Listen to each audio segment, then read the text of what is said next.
शब्द बोलते समय ढंग से बोला करो, ये तरीका ठीक नहीं है। आप क्या शब्द बोलते हो, क्या नहीं बोलते, अच्छा लगता है क्या? पार्टी का शुक्रगुजार हूं कि उन्होंने मुझे अविश्वास प्रस्ताव पर जो है पहले वक्ता के तौर पर बोलने के लिए खड़ा किया। मैं ये सोच रहा था कि राहुल जी बोलेंगे, क्योंकि मीडिया में तरह तरह की खबरें आ रही थी, लेकिन लगता है कि शायद राहुल जी आज तैयार नहीं थे, देर से उठे होंगे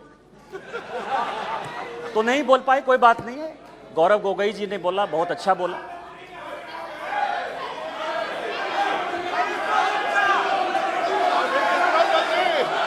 स्पीकर सर, गौरव गोगोई जब बोल रहे थे इस कांग्रेस पार्टी को शहादत के बारे में, लोगों का क्या बलिदान है इसके बारे में कुछ पता नहीं है। इन्होंने मणिपुर की बात की और पूरे देश को नहीं, पूरे संसद को जो है इन्होंने चैलेंज किया कि आप लोग में से बहुत लोग मणिपुर नहीं गए होंगे, मणिपुर नहीं देखा है आपने। मैं मणिपुर के इतिहास का भुक्तभोगी हूं। मेरे मामा एनके तिवारी 73 में अपनी पैर जो है वो गंवा चुके मणिपुर में,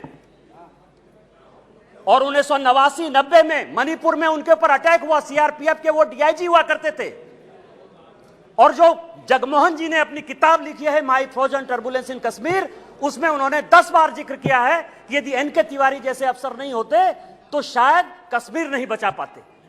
और वही एनके तिवारी जब मणिपुर में आईजी बनकर गए तो आपकी सरकार ने उसी ओपीएम लॉबी के तहत उनको गिरफ्तार कर लिया और कोर्ट ने कहा कि ये आप कर सकते हैं। आप राष्ट्रवाद की बात करते हो, आप मणिपुर की बात करते हो। आपने अभी कहा कि असम में समझौता हुआ, आप तो असम के हैं, सांसद हैं। क्या 83 के चुनाव में कितने % लोगों ने असम में वोट दिया था? कितने लोग मारे गए थे? और जब आपने all India Assam students union के साथ समझौता किया तो उस समझौते का एक पार्ट था कि ये सरकार जो है हटाई जाएगी, आपकी सरकार खत्म की जाएगी। क्या वो समझौते का पार्ट नहीं था? मैं तो माननीय गृह मंत्री जी को कहूंगा कि वो समझौते का जो पूरा प्रारूप है इस सदन के अंदर जब अपना जवाब दें तो शायद वो जवाब देंगे। मिजोरम में आपने 7% वोट के आधार पर, केवल 7% वोट के आधार पर, केवल 7% पूरे देश को जानने के लिए है, लालथन हावला की सरकार बना दी थी। और इसीलिए जब लाल डेंगा के साथ सरकार बनाई आपने, जब उनके साथ समझौता किया तो 7% के साथ आप उसको डेमोक्रेसी चलाने देते। इतिहास में जाइए, इतिहास में झांकिए, अलग अलग तरह की बातें करते हैं। कल राहुल जी आए, ऐसा हंगामा हुआ, पूरी दुनिया आ गई। राहुल जी गए ही कब थे? हम लोग भी यहां सारे सांसद बैठे हैं और उनको जानकारी होनी चाहिए कि हम जो है बजट सेशन में यहां आए थे, मार्च अप्रैल में यहां आए थे ना। राहुल जी थे बजट सेशन में कि नहीं थे ना? इसके बाद हम लोग मानसून सेशन में आए, राहुल जी हैं कि नहीं मानसून सेशन में? राहुल जी गए कहां थे, कहां गए थे, किस तरह की चर्चा है? और दूसरी बात यह है कि जिस सुप्रीम कोर्ट के जजमेंट के आधार पर आए हैं उसने अभी जजमेंट नहीं दिया है, अभी स्टे ऑर्डर दिया है। और तो भी उन्होंने कहा है, लोग कहते हैं प्रधानमंत्री मौन है, प्रधानमंत्री माफी नहीं मांगते, प्रधानमंत्री चीजें नहीं बोलते। मैं ये कह रहा हूं कि ये क्या नहीं कर रहे हैं, अभी भी कह रहे हैं, दो चीजें करें। मैं माफी नहीं मांगूंगा। क्यों माफी मांगे भाई? मोदी तो बहुत छोटा जात है, नीच जात है, ओबीसी है, ओबीसी से क्यों माफी मांगेंगे? बड़े आदमी है। और दूसरी बात यह है कि सावरकर नहीं हूं मैं, सावरकर नहीं हूं मैं, आप सावरकर हो भी नहीं सकते, कभी जिंदगी में नहीं हो सकते। 28 साल उस आदमी ने जेल में गुजारा है, आप अपनी तुलना सावरकर से करते हैं, कभी सावरकर नहीं हो सकते। ये जो सवाल है सर, ये INDIA की बात करते हैं। मुझे तो, मैं सोनिया जी का बहुत सम्मान करता हूं, और ये जो INDIA बना है सर, ये INDIA, यहां जितने लोग सांसद बैठे हैं ना, उनको रैंडम यदि आप पूछ लीजिए अपोजिशन वाले से कि INDIA का क्या फुल फॉर्म है, शायद कुछ ही लोग होंगे जो बता पाएंगे। और ये इंडिया बात कर रहे हैं सर। मैं तो इस मणिपुर का जो है शुक्रगुजार हूं, मणिपुर का शुक्रगुजार हूं, जिसको अभी आपने डांटा सर, दानिश अली को, जिसको आपने डांटा, भारत माता की जय कहने पर भी उसको लगता है कि ये बीजेपी का नारा है। लेकिन मैं मणिपुर का शुक्रगुजार हूं कि जितना इंडिया जो है आजादी के बाद से कांग्रेस ने नहीं किया होगा, 1947 के बाद से उतनी बार इंडिया का यहां नारा लगा। मैं आपका शुक्रगुजार हूं।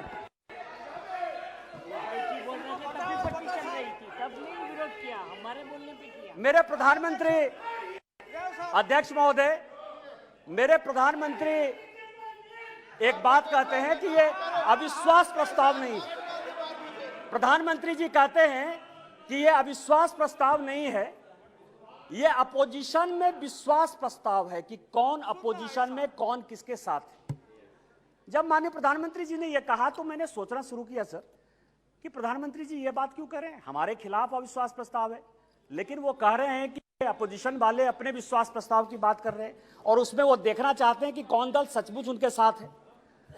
तो मैं तह पर गया सर कि अविश्वास प्रस्ताव पर कौन कौन पार्टी हमारे खिलाफ है। सबसे बड़ी पार्टी डीएमके है, बड़ा सम्मान करता हूं मैं, करुणानिधि जी का बड़ा योगदान रहा है इस देश को बनाने में। अब आप समझें सर कि 1976 में भ्रष्टाचार के आरोप के ऊपर इस कांग्रेस ने करुणानिधि जी की सरकार को बर्खास्त कर दिया और 80 में जब इंदिरा जी की सरकार बनी तो यही डीएमके उनके साथ हो गई। आप करें तो रासलीला, हम करें तो करेक्टर ढीला।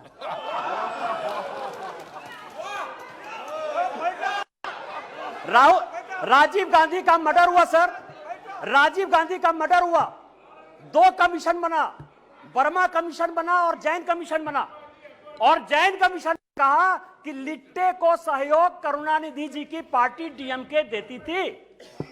क्या जैन कमीशन गलत था? क्योंकि उस कमीशन को आपने उसके बाद भी आपके साथ है। मैं तो बहुत सम्मान करता हूं। आप ये बताएं कि आप भ्रष्टाचार की बात करते हो, आप ईडी सीबीआई इनकम टैक्स की बात करते हो, इसी सदन के बड़े इंपॉर्टेंट सदस्य हैं, मैं सम्मान करता हूं, मेरे दोस्त हैं, राजा साहब, कनी जी बैठी हुई हैं, दयानिधि मारन जिनका विभाग बदल गया। हमने आपके ऊपर 2G का केस लगाया, हमने बंद किया। उस गरीब महिला को सर, बेचारी महिला को इन लोगों ने जेल में डाला। आप हमारे खिलाफ हो। हमने क्या किया? हमने क्या किया? हमने आपका विभाग नहीं बदला, हमने आपका विभाग नहीं बदला। आप अपोजिशन का लेके आए हो, आप अपने पोजीशन पार्टी की बात कर रहे हो। दूसरी पार्टी है टीएमसी, दूसरी बड़ी पार्टी है जो प्रधानमंत्री जी ने कहा, उसी को मैं एक्सप्लेन कर रहा हूं सर कि प्रधानमंत्री जी ने, क्योंकि वो हरि अनंत हरि कथा अनंता वाली बात करते हैं, एक शॉर्ट लाइन में बात करते हैं। दूसरी पार्टी है सर टीएमसी। माननीय राजनाथ जी संजोग से बैठे हुए हैं। सिंगूर का बड़ा आंदोलन हुआ, भारतीय जनता पार्टी की सहयोगी थी, हमने साथ दिया टीएमसी का। माननीय राजनाथ सिंह जी पार्टी के अध्यक्ष होते हुए ममता बनर्जी के रैली में शामिल हुए, हमने आंदोलन को साथ दिया। यदि आज आप बंगाल में सरकार बनाए, उसमें हमारा भी कोई योगदान है, लेकिन आपको करप्ट किसने बनाया? नारदा का केस हमने आपके ऊपर नहीं किया, शारदा का केस हमने आपके ऊपर नहीं किया, इस कांग्रेस ने किया। आपका विरोध उस कांग्रेस से होना चाहिए कि हमसे होना चाहिए? तीसरी पार्टी है लालू प्रसाद जी की आरजेडी, ललन सिंह जी यहां बैठे हुए, हमने उनको जेल नहीं भेजा सर। मैं केवल यह कह रहा हूं किस तरह की ये अपोजिशन की यूनिटी है। एक जो गाना है ना सर, एक ऐसा सुर मंदिर है जिसमें संगीत नहीं, गीत लिखती दीवारों पर, गाने की सुर नहीं, गाने की रीत नहीं। मतलब आप ये समझे सर कि ये आंख का अंधा नाम नयन सुख, सब एक दूसरे से लड़ रहे हैं, लेकिन नाम क्या रखा है? इंडिया। लालू प्रसाद जी हैं सर, लालू प्रसाद जी को ललन जी ज्यादा बताएंगे बोलते हुए। यदि इस हाउस में सही सही बोलेंगे तो, यदि सच बोलें तो आज जो लालू प्रसाद जी के बेटे को जो है उन्होंने, जिसने उप मुख्यमंत्री बनाया है, वही उसके जो है विरोध में खड़े थे सर। और यहां की कांग्रेस सरकार थी 95 में जिसने कि लालू जी को अंदर कर दिया। हमसे किस बात का विरोध? विरोध तो आपको कांग्रेस से होना चाहिए ना। ये ललन जी पिटिशनर थे, यही तो मैं कह रहा हूं सर।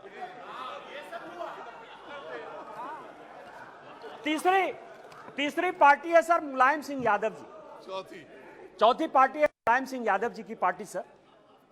अच्छा, मुलायम सिंह जी यहां थे तो हम लोगों के लिए बड़े सम्मानित थे, और जब भी है देश प्रेम की जो भावना थी उसके ऊपर कोई चैलेंज नहीं कर सकता है सर। लेकिन मुलायम सिंह यादव की इमेज को किसने चौपट किया?